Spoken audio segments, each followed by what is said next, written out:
Di lahan ini kita akan refleksi Hari Pers Nasional sekarang nih 9 Februari. Ini sebagai akademisi nih.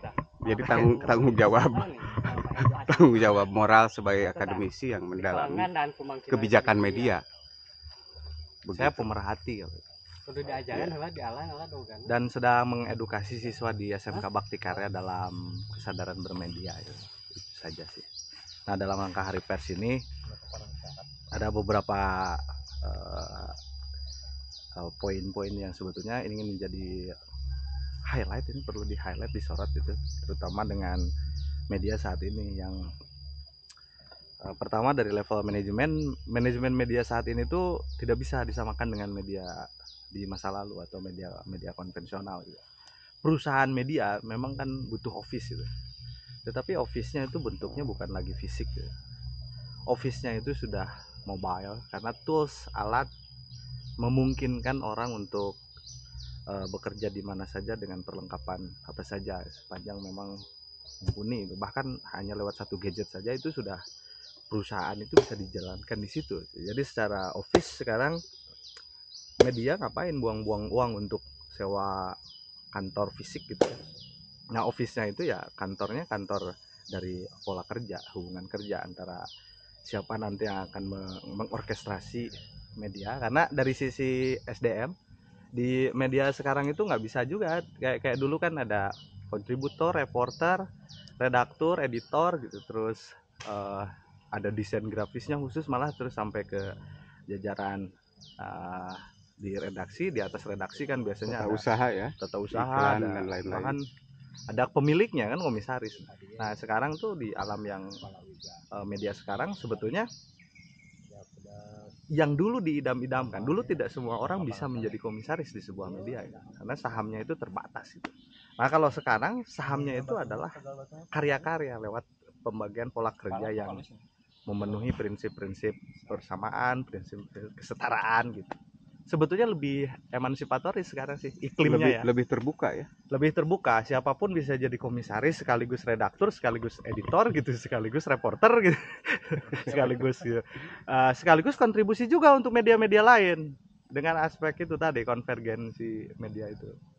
Nah, dari sudut pandang bisnis, ekonomi industri media, kalau sekarang kita amati cara kerja bermedia itu dari sisi ininya perspektif. Kalau dulu tuh media itu memang the fourth estate, pilar keempat ya. Anjing galaknya lah istilahnya, untuk memastikan iklim demokrasi ini terjaga. Itu pilar media itu cukup kuat. Tetapi pilar yang cukup kuat itu terkadang memang ini menjadi alat industri, alat bisnis untuk kalau bahasa Herbert Marcuse itu menjadi masyarakat yang one dimensional man. Semua orang dikasih sarapan yang sama tentang konten isu-isu tertentu gitu. Penyeragaman gitu ya. Penyeragaman wacana gitu, penggiringan opini gitu. Bahkan ini kan nggak berdiri sendiri, ada agenda setting di belakang itu. Framing semacam gitu. Framing bisa untuk kepentingan politik, misalnya menjelang pesta-pesta pemilu. Itu kan media itu udah menjadi alat yang menakutkan. Di satu sisi dari sisi ekonomi industri, dari sisi ekonomi politiknya juga sangat menakutkan gitu dulu. Hanya dinikmati oleh segelintir atau ya diprakarsai oleh segelintir di manajemen media itu gitu. Nah, cuma karena itu jadi sangat sentralistik, akhirnya uang kan datang ke media gitu, dan disitulah kan media bisa tumbuh. Nah, sekarang kan seperti itu nggak bisa. Media itu bukan lebih sebanyak-banyaknya orang.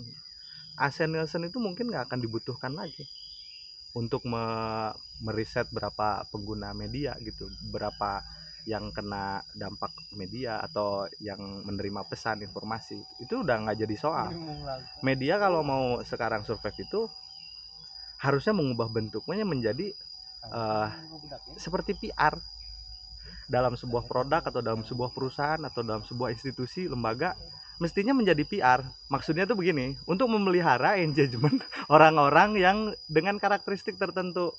Misalnya penghobi apa atau yang minat di isu apa gitu. Segmen ininya tuh lebih segmented ya, segmented, terus sesuai dengan kepentingan siapa yang mau ngasih modal ke dia gitu. personal ya.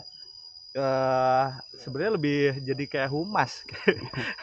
Mau itu humas wacana gitu ya, dengan untuk spread ide-ide tertentu, atau memang humas secara kelembagaan. Kan bedanya begini Kang, kalau segala sesuatu itu kan bisa diambil dengan satu perspektif, misalnya perspektif media gitu.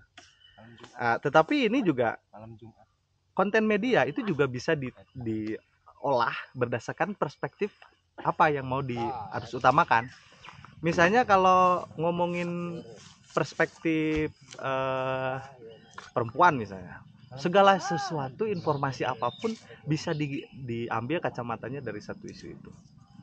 Jadi itulah yang memungkinkan nanti si media akan tumbuh, karena akan memenuhi ekspektasi segmen yang memang sudah terkotak-kotakan. Jadi arus besar media yang konon saat ini, kalau dulu media-media itu udah kayak kolam gitu, kolam informasi berdasarkan jenis-jenis medianya, sekarang udah menjadi lautan. Sesungguhnya lautan-lautan itu punya kapling-kapling sendiri, kotak gitu. Jadi ya seperti dalam satu area yang sangat besar, itu sesungguhnya tidak. Di dalamnya itu ada kayak tembok-tembok yang nyaris nggak kelihatan gitu. Nah, tembok-tembok itu memisahkan orang dari kecenderungan satu segmen atau satu perspektif dengan perspektif-perspektif lain gitu. Makanya media sekarang yang mau memenuhi segmen-segmen itu, harusnya media punya identitasnya berdasarkan si segmennya gitu. Dan disitulah kan keterampilan media, termasuk media konvensional, untuk masuk ke iklim yang sekarang, ya mau nggak mau harus berlaku seperti itu. Ancelum nama gitu di samudra yang besar ini, tapi jangan lupa di bawah yang nggak kelihatan itu ada semacam batas-batas orang berdasarkan dengan kebutuhan kontennya masing-masing. Hiperlokal bisa dibilang begitu. Ya, kalau dalam bahasa ininya ini mungkin Kang, media itu sekarang dapat diakses oleh siapa saja, secara akses bisa, tetapi tidak semua orang ingin mengakses semua hal.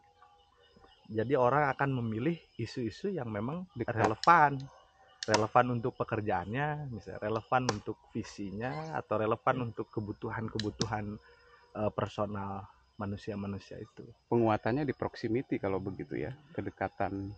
Ya, kemampuan si media, kan asumsinya semua orang tuh jadi berlaku jadi tadi ya, reporter sekalian, editor dan lain-lain gitu. Yang dituntut sekarang itu adalah memenuhi hasrat dari si halayaknya ini untuk lebih terpancing gitu. Misalnya ada konten ini yang berkaitan dengan konten pertanian. Kalau ngomongin medianya, misalnya salurannya TikTok misalnya. Iya, tapi jenis di TikTok itu satu isu saja itu bisa dengan beragam cara kan. Beragam ini juga sajian gitu. Jadi dapur media yang dulu kita harus ke restoran, dimasak di situ, kita membeli di situ gitu. Kalau sekarang enggak, dapurnya itu memang udah dalam tas masing-masing gitu. Ya, ya. Oke, jadi intinya anatomi media sekarang berubah ya. Harus berubah, kalau tidak berubah cost cukup besar. Terus dari sisi ya itu tadi, ekonomi industrinya tidak akan terpenuhi, uangnya nggak dapat. Jadi kalau misalnya mau seperti itu, justru nanti yang akan terjadi adalah yang ngelacur gitu si medianya gitu. Oke. Nah ini kan kita nggak ingin kan media berlakunya seperti itu. Ya udah, mendingan berdasarkan ini aja, segmen aja sekarang. Ulah ngarawu kusiku di satu sisi, ya itu tadi. Tetapi bisa secara fungsi gitu, bisa memenuhi fungsi-fungsinya. Oke, itu ngomong-ngomong kelapa muda tuh. Oh siap itu. Harus diterjemahkan itu. Nah ini kalau tadi misalnya kelapa muda, informasi tentang kelapa muda ini kalau di media lama itu berkisar antara misalnya memenuhi unsur 5W1H.